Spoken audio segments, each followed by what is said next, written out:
Study morning dear dear. आज के advance structure में आपको बताऊंगा हद पार करना। हद पार करना कोई ये नदी पार करने जैसा नहीं है गाइस। ये सेंस में कहा जाता है कि तुम अपनी हद पार कर रहे हो, अब तुम हद पार मत करो, अब तो तुमने हद पार कर दी। इसका मतलब क्या होता है गाइस, यानी कि जितना आपको बोलना चाहिए आप उससे ज्यादा बोल रहे हैं। जिस तरह के सेंटेंसेस आपको नहीं बोलने चाहिए आप उस तरह के सेंटेंसेस, अब्यूजिव वर्ड्स यानी गलत वर्ड्स आप बोल रहे हैं। तो इस सिचुएशन में क्या होता है कि हम किसी को ये कहते हैं कि तुम अपनी हद पार मत करो, यानी अपने लिमिट में रहो।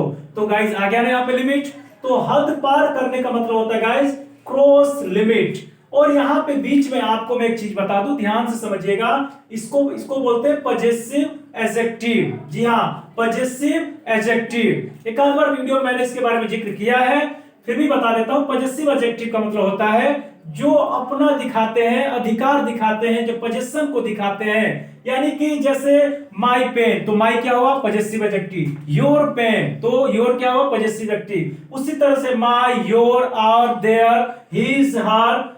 ओके गाइस, ये सब क्या होते हैं पजेसिव एडजेक्टिव होते हैं। तो यहाँ पे कोई पजेसिव एडजेक्टिव आएगा, अब इसको अच्छे से आपको समझना होगा। तो आप इस सेंटेंस में जब यूज करूंगा तो आप देख लेंगे। दूसरा होता है क्रॉस द लाइन। जी हाँ, हद पार करने का एक और वर्ड हम लोग यूज करते हैं क्रॉस द लाइन। क्रॉस का मतलब होता है पार करना, लाइन का मतलब रेखा। तो गाइस कोई अगर रेखा खींच दिया, अब ये लक्ष्मण रेखा मत समझ लीजिएगा, ठीक है। रेखा खींच दिया इसका मतलब क्या है कि मैंने कह दिया कि इसको तुम्हें पार नहीं करना है, तो तुम इसको पार कर गए। तो मैंने कहा कि डोंट क्रॉस द लाइन, रेखा को पार मत करो, मतलब अपनी हद पार मत करो। तुम्हारी हद यहीं तक है, तुमको यहीं तक रहना है, यहीं तक बोलना है, और तुम इसके बाहर जा रहे हो तो मैं ये तो बात बोल ही दूंगा, डोंट क्रॉस योर लिमिट। जी हाँ, मैं बोलूंगा डोंट क्रॉस योर लिमिट। मैं स्टूडेंट्स को बोलता हूं कि क्लास में कुछ बातें फालतू नहीं करनी है। अगर कोई फालतू बातें करता है तो क्या करता है, लिमिट को क्रॉस करता है। तो मैं उनको बोलता हूं, एहतियात करता हूं कि डोंट क्रॉस योर लिमिट या डोंट क्रॉस द लाइन। ठीक है, तो मैं इसमें दिखा रहा हूं आपको, मैं इसमें जब बोल रहा हूं तो बोल रहा हूं डोंट क्रॉस योर लिमिट।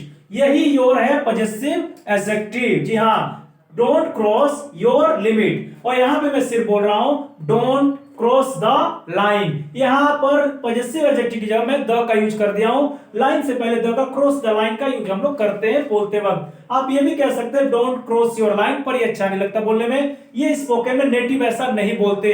और हाँ, जो नेटिव स्पीकर नहीं बोलते हम उनको चैलेंज भी नहीं कर सकते, आपको अच्छे से पता होना चाहिए। Because it's not our language, it's the language of the native speakers, like you know well that UK and US. So guys, ये क्या UK US का लैंग्वेज है, अमेरिकन ब्रिटिश वाले इसको बोलते हैं। तो हम जैसे वो बोलेंगे हम भी वैसे बोलेंगे, और मैं भी आपको वैसे ही सिखाऊंगा। तो क्रॉस द लाइन बोलते हैं और उसके बाद बोलते हैं क्रॉस योर लिमिट। तो गाइस आइए हम सेंटेंस देखते हैं, आपको अच्छे से समझ में आ जाएगा। मैंने भी बोला हद पार मत करो, तो पहले पे अगर मैं बनाऊंगा तो क्या कहूंगा, डोंट क्रॉस। अब किसको मैं कह रहा हूं, तुम्हें कह रहा हूं, तुम अपनी हद पार मत करो। ये इंपरेटिव सेंटेंस है, आदेशात्मक वाक्य, यानी जिसमें आदेश दिया जाता है कि ऐसा करो ऐसा मत करो, गाली मत दो, यहां बैठो वहां जाओ यहां आओ। तो उसी तरह से भी कहा जा रहा है इसको हद पार मत करो। तो ये डोंट से स्टार्ट होता है, उसके बाद एक्शन आती है क्रॉस, और यहाँ पे है पजेसिव एडजेक्टिव। तो किसको कहा जा रहा है, तुम हद पार मत करो। तो यहाँ पे यू छुपा रहता है। जी हाँ, आपको कोई ये पूछता है कि इसमें सब्जेक्ट क्या है, तो आप बताएंगे कि इसमें यू सब्जेक्ट है। यहाँ पे मैं चाहूं तो यू लगा सकता हूं, तो मैंने ब्रैकेट में नीचे कर दिया, मैंने कहा यू डोंट क्रॉस, तुम हद पार मत करो। ठीक है, यू डोंट क्रॉस। और यू के लिए पोजीशन क्या होता है, योर। अभी मैंने कहा यहाँ पे योर आ सकता है, आवर हो सकता है, माई आ सकता है, देयर आ सकता है।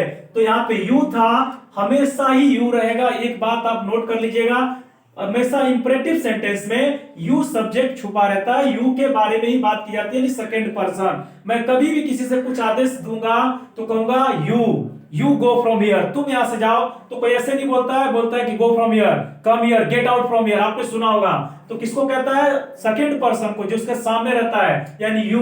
तो यू नहीं लिखते हैं, मैंने बस समझाने के लिए ब्रैकेट में लिख दिया है कि यहाँ पे यू सब्जेक्ट छुपा है। Okay guys, I think you have got my point, what do I से। ये आपने समझ लिया कि मैं क्या कहना चाहता हूं। तो डोंट क्रॉस योर लिमिट। फॉर्मूले पे देखिए, क्रॉस हो गया, पजेसिव एडजेक्टिव हो गया, योर लिमिट हो गया।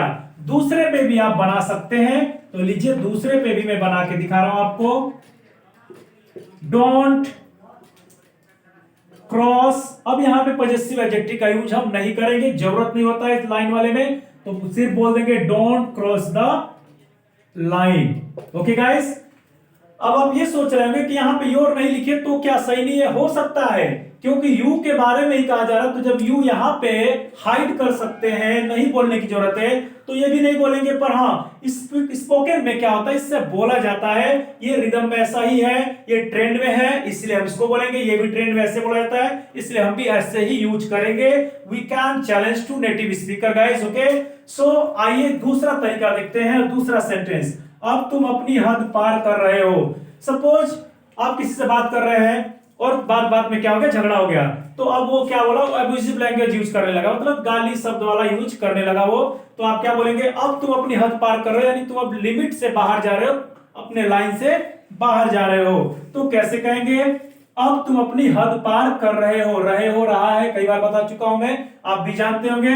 तो बोलते हैं यू आर क्रॉसिंग, क्योंकि क्रॉस एक वर्ड है, सॉरी सब ये आपका एक्शन है, यानी कि वर्ब है, तो वर्ब में आप क्या करेंगे, आईएनजी ऐड करेंगे रहा रही के लिए। तो मैंने कहा यू आर क्रॉसिंग, और क्या कर रहे हो, अपनी हद, your limit, you are crossing your limit. यहां पे देखिए एक टाइम वर्ड है नाउ, नाउ को मैंने लास्ट में यहां पे ऐड कर दिया। आप चाहें तो इस नाउ को पहले भी लगा सकते हैं, लेकिन यहां पर कोमा देना पड़ेगा आपको, ठीक है। ये तरीका भी मैंने आपको बता दिया, आप इसको भी लगा सकते हैं, now you are crossing your limit. लेकिन नाउ जब शुरू में बोलेंगे तो आपको थोड़े से के लिए पॉज होना पड़ेगा, रुकना पड़ेगा। Now you are crossing your limit, understood, समझे, तुम आप अपनी हद पार कर रहे हो। Don't try to cross your limit, अपनी हद पार की कोशिश मत करो। आप ये भी बोल सकते हैं, सेंटेंस मिल गया, don't try to cross your limit, आप अपनी हद पार की कोशिश मत करिए, मत करो। तो नाउ अगर बोलेंगे तो थोड़ा सा रुकेंगे, now you are crossing your limit. अगर आप नाउ को नहीं बोलते, नाउ यहां पे लगाते हैं, तो आप बोलेंगे you are crossing your limit now. देखिए यहां पे मैंने नहीं रुका, ठीक है, मैं नहीं रुका, यहाँ पे पॉज नहीं किया हूं, मैं डायरेक्ट सेंटेंस को यहां से यहां तक बोल दिया एक बार में। तो ये होता है गाइस टाइम वर्ड को पहले लगाने का और बाद में लगाने का। ये सब बहुत सारी चीजें होती है जो बेसिक में आपको बताई जाएंगी, फिर भी मैं आपको सोचता हूं कि ये चीजें जो मैं लिख रहा हूं बता दूं। तो गाइस हो सकता है मेरे वीडियो इसीलिए लंबा हो जाता हो कि आप सोचते हो कि 3 सेंटेंस में इतना वीडियो नहीं, मैं सारी चीजों को फिर भी समझाता हूं जो आप नहीं जानते हैं। तो थर्ड वन इज गाइस, तुम अपनी हद क्यों पार कर रहे हो।